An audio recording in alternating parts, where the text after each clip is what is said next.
The principle in Clean As You Go is to keep tables, knives, and direct contact equipment clean and free of germs. All equipment that come into direct contact with food are the highest risk areas in the kitchen.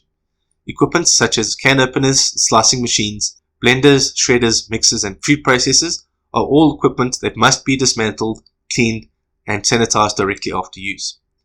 Worktops, surfaces, tables, and scales also need Clean As You Go procedures. So during which task is it important to clean and sanitize? These tasks include raw and ready to eat food preparation, cleaning tasks, and leaving your workstation. This is commonly known as Clean As You Go. Below are the steps to be followed when implementing cleaning and sanitizing.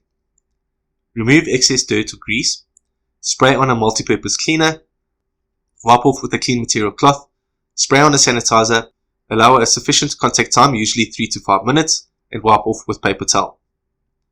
This is the only proven method to remove dirt and kill bacteria. These steps need to be followed in the order set out such that bacteria cannot hide behind dirt and grease. This allows a good contact time for the sanitizer to be effective. Using an approved supply is also critical to the cleaning process.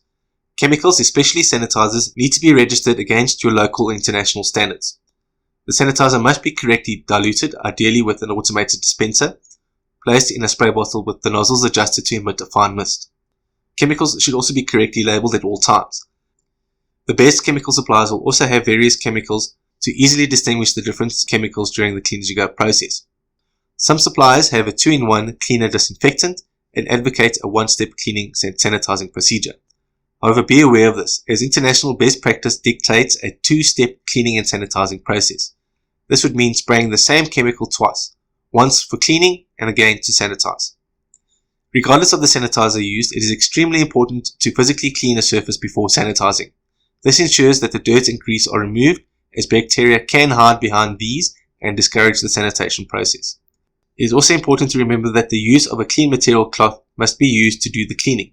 This is because the physical action of scrubbing is almost more effective in removing bacteria than the sanitizer. The contact time for the sanitizer on a surface is also important, so be wary of suppliers who promise a very short periods of sanitizing. 3 to 5 minutes is reported as being the most effective. As is often the case, the kitchen's main priority is to make and serve food, so when does one find time to clean the entire kitchen? Simply by developing a cleaning schedule would form the basis of a deep cleaning procedure. Firstly, identify the highest risk items and clean these most often. These are the critical concerns. These areas would include your daily cleaning, such as Clean As You Go items, your tables, high-risk equipment, cutting boards, and all food contact areas. Secondly, highlight the areas that are not critical but do come into contact with food indirectly. These would be your major risks. Shelves in all areas, basins and handles. Lastly, address all other areas that do not come into contact with food and identify how often these areas build up dirt. These are the minor risks.